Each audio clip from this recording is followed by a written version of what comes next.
Major हमारा तकरीबन chunk जो है 70% टू 80% इज़ यूएस। उसके बाद फिर हम मिडल ईस्ट में कर रहे हैं, यूरोप कर रहे हैं, फिर हम इवन अभी रशिया गए थे, उधर से हमें बहुत अच्छा रिस्पांस मिला है। कोविड के बाद पूरी दुनिया में बहुत बड़ी चेंज आई है towards this industry. Black American बहुत ज़्यादा कंज्यूम करते हैं हर्बल प्रोडक्ट्स को, और अब तो इवन जो है वाइट अमेरिकन भी और बाकी दुनिया में लोग बहुत तेज़ी से हर्बल की तरफ आ रहे हैं। आप कौन कौन सी फसलें, कौन कौन सी हर्बल क्रॉप्स आप वहाँ पे अभी उगा रहे हैं, और फ्यूचर में कौन सी हर्बल क्रॉप्स उगाने का इरादा रखते हैं? अभी मेन तो आपने देखा होगा हमारी कलवंजी मेजर क्रॉप है, फिर हमने चिया सीड पे काम कर रहे हैं, किनवा पे कर रहे हैं, फिर बीट रूट इस वक्त बहुत पॉपुलर हुआ है मार्केट में, उसकी भी कल्टीवेशन हमने स्टार्ट कर दी है अपने उधर ही।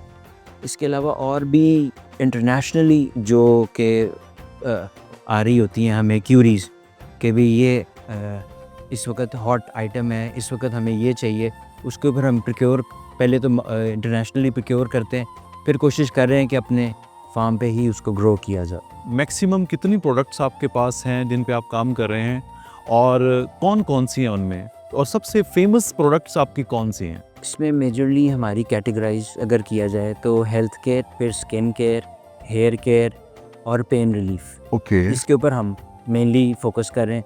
हेल्थ केयर में हमारे पास ऑयल्स हैं, हर्बल टीज़ हैं, कुछ हर्बल सप्लीमेंट्स हैं। ठीक है। फिर बॉडी केयर में हमारे पास फेस क्रीम्स हैं, बॉडी ऑयल्स हैं, फिर हेयर केयर में हेयर ऑयल्स हैं, पोमेड्स हैं, स्क्रब्स हैं, तो पूरा एक इसका रेंज हमारे पास है। सबसे बड़ा जो एक्सपोर्टिंग कंट्री है, जो कि आपसे सबसे ज़्यादा जो प्रोडक्ट ले रहा है, वो अमेरिका है। बिल्कुल। तो अमेरिका के अलावा कौन कौन से कंट्रीज़ को आप टारगेट कर रहे हैं? लेकिन जब हमने स्टार्ट लिया तो यूएस से स्टार्ट लिया, और सिंस 2017 हम सिर्फ यूएस में एक्सपोर्ट कर रहे हैं, और अल्हम्दुलिल्लाह इसकी ग्रोइंग डिमांड है इन द वर्ल्ड हर्बल की।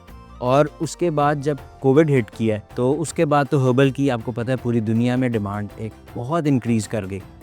तो मेजर हमारा तकरीबन चंक जो है 70% टू 80% इज़ यूएस। उसके बाद फिर हम मिडल ईस्ट में कर रहे हैं, यूरोप कर रहे हैं, फिर हम इवन अभी रशिया गए थे, उधर से हमें बहुत अच्छा रिस्पांस मिला है। आप क्या कहते हैं कि मतलब कि जो अमेरिकन्स हैं वो हमारी हर्बल क्रॉप्स को या हर्बल प्रोडक्ट्स को कितना एक्सेप्ट कर रहे हैं, और उनका रिस्पांस इसके ऊपर कैसा है? इसमें तो कोई शक नहीं, हमारे घर में तो हर कोई एक हकीम है, हर किसी के पास कोई टोटका होता है, बिल्कुल कोई होता ना है। कोई जो है कि ये खाएं ये हो जाएगा, तो हम तो देसी इस्तेमाल कर ही रहे हैं। ठीक है। लेकिन जिस तरह मैंने आपको बताया आफ्टर कोविड के बाद पूरी दुनिया में बहुत बड़ी चेंज आई है towards this industry. Okay. Even कि अब न्यूट्रास्यूटिकल वाले भी जो हैं वो भी एक यूनिट हर्बल का लगा रहे हैं, क्योंकि इसकी डिमांड बहुत तेज़ी से इंक्रीज़ हो रही है। ठीक है। तो वो लोग भी इवन के ज़्यादा इसकी जो कंजम्पशन है that is black Americans. Okay. Black Americans बहुत ज़्यादा कंज्यूम करते हैं हर्बल प्रोडक्ट्स को, और अब तो इवन जो है वाइट अमेरिकन भी और बाकी दुनिया में लोग बहुत तेज़ी से हर्बल की तरफ आ रहे हैं। अरब कंट्रीज़ में ज़्यादातर कंजप्शन आपकी कौन सी प्रोडक्ट की होती है? Major is the oils. जितने भी हम ऑयल प्रोड्यूस करते हैं उधर ऑयल की बहुत बड़ी कंजम्पशन जो है उधर हमारी जा रही है। ठीक है। मेजरली दुबई, लीबिया, लेबनान, वैसे तो हर कंट्री में इसकी एक अच्छी डिमांड है, जितने भी ये अरब कंट्रीज़ हैं। ठीक है। तो उधर अल्हम्दुलिल्लाह ऑयल्स की एक बहुत बड़ी मार्केट है जो कि अभी भी अनटैप्ड है, अनएक्सप्लोर्ड है, तो उसको हम कर रहे हैं, तो उसमें बहुत अच्छा पोटेंशियल है। अगर कोई शख्स ये बिज़नेस शुरू करना चाहता है तो उसके लिए क्या क्या चैलेंजेस हैं जिनको उसे फेस करना पड़ेगा? आई थिंक चैलेंजिंग से ज़्यादा मज़े का काम है। अच्छा। हाँ, इसमें आप अगर प्रॉपरली इसको करें, अच्छे तरीके से करें, तो बहुत मज़े का काम है। सिर्फ आपको कनेक्टिविटी थोड़ी सी चाहिए इंटरनेशनल मार्केट से, अगर वो हो जाती है, आपकी अच्छी कनेक्टिविटी हो जाती है, पता चले क्या चल रहा है इस वक्त इंटरनेशनली, किस कंट्री में किस चीज़ की डिमांड है, तो बहुत बेहतर हो जाता है। उसकी मार्केटिंग कैसे करनी है आपने, वो आपका प्लेटफॉर्म थोड़ा सा होना चाहिए, क्योंकि ज़्यादा मसले लोगों को आते हैं, प्रोडक्ट बना रहे हैं, बहुत अच्छी प्रोडक्ट बना रहे हैं, but they don't know how to export it. उसमें थोड़ा सा गवर्नमेंट को फैसिलिटेट करना चाहिए उन कंपनीज़ को, उन फैक्ट्रीज़ को, कि कैसे इसको उस लेवल पे लेके जाएं। करती भी है हमारा टीडैब एक इदारा जो है, बहुत अच्छा इदारा है, काम कर रहा है, जो कि जितने भी एग्जीबिशंस होते हैं वर्ल्ड ओवर, उसमें वो सब्सिडाइज्ड रेट पे स्टॉल्स देते हैं, जिसमें जाके हम भी उसमें पार्टिसिपेट कर रहे हैं रेगुलरली।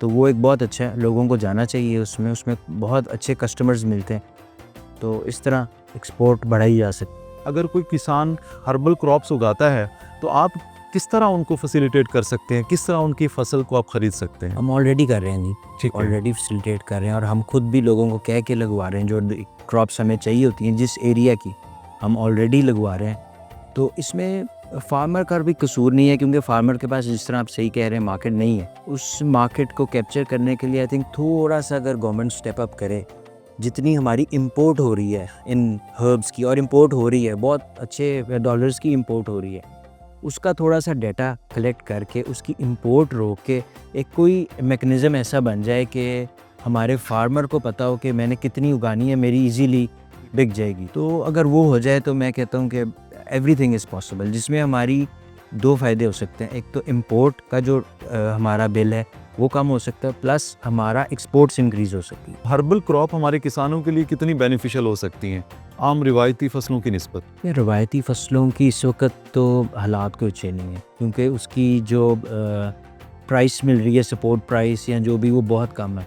तो इसकी प्राइस अच्छी है लेकिन नो डाउट इसकी उस तरह मार्केट जो है वो थोड़ी सी डाइवर्सिफाई है, जिसकी वजह से अभी प्रॉब्लम्स हैं फार्मर को, अच्छे मतलब खासे अगर प्रॉब्लम्स हैं। आपको क्लाइंट मिल जाता है, आपको मार्केट आपके पास अवेलेबल है, देन आपको वो देन कोई मसला नहीं। उगाने में कोई इशू नहीं है। ਸਾਡੇ ਕੋਲੇ ਹਰਬੋਗੇਟ ਫਾਰਮ ਤੇ ਇਸ ਟਾਈਮ ਮੇਨ ਸਾਡੀ ਜਿਹੜੀ ਸਭ ਤੋਂ ਜ਼ਿਆਦਾ ਫਸਲ ਕਲਵੰਜੀ, ਉਸ ਤੋਂ ਬਾਅਦ ਅਲਸੀ, ਉਸ ਤੋਂ ਬਾਅਦ ਚੀਆ, कैनवा, सोया, कैमोमाइल, कनोला ऑयल फूड के लिए। उसके अलावा हमारे लगा हुआ है रोज़मेरी, लगा हुआ है टी ट्री है, उसके अलावा हमारे पास चने हैं, उसके बाद हमारे पास गंदम है, चुकंदर लगा हुआ है। तो इस तरह तकरीबन हमारे पास 10 से 12 फसलें हैं जो काश्तकारी में हम करते हैं। ठीक है। आते हैं इनकी जो प्रॉपर्टी की आपने बात की, जो मेन है उसमें सबसे ज़्यादा जो हमारी कलवंजी, हम तकरीबन हर्बोगेट 600 मन तक जो है इसका ऑयल निकाल के इसके मुख्तलिफ प्रोसेस से चीज़ें तैयार करके हमारे बाहर मुमालिक में जाता है। हाँ, हमारे मुल्क को काफ़ी सारा फ़ायदा होता है, काफ़ी सारे लोग रोज़गार में हैं। ठीक है। तो इसी तरह दूसरी हर्बल टी में आ जाती है, जैसे कैमोमाइल है, चिया सुपर फूड में आ जाती है, कैनवा सुपर फूड में आ जाता है। वो हज़ारों रुपए से लेके लाखों रुपए मन तक की हमारी फसल होती है। जैसे ज़ीरा है 70,000 से 80,000 लाख रुपए तक होता है। ठीक है। तो इस तरह ये आम फसलों रवायती से हम हट के इसलिए करते हैं कि हमारे मुल्क और कौम सबका फ़ायदा है। फी एकड़ इनका खर्च कितना है? आप मुझे फसल के एतबार से बताइए, प्रॉफिट रेशो कितना होता कलवंजी का जो है ना 50, 40, 50, 60 हज़ार एंड होता है खर्चा हमारा। उसके बाद उसकी आमदन जो होती है, अच्छी मेरा ज़मीन होगी तो उसमें 20 मन, 16 मन, 18 मन आ जाती है। ठीक है। मैक्सिमम आप ये कह सकते हैं कि 3 लाख रुपए इस दौर में अगर आ सकते हैं ठीक है। तो उसमें 50,000 6 माह का ठेका निकाल दे, 50,000 खर्चा निकाल दे, तब भी किसान को 2 लाख रुपया बच जाता है।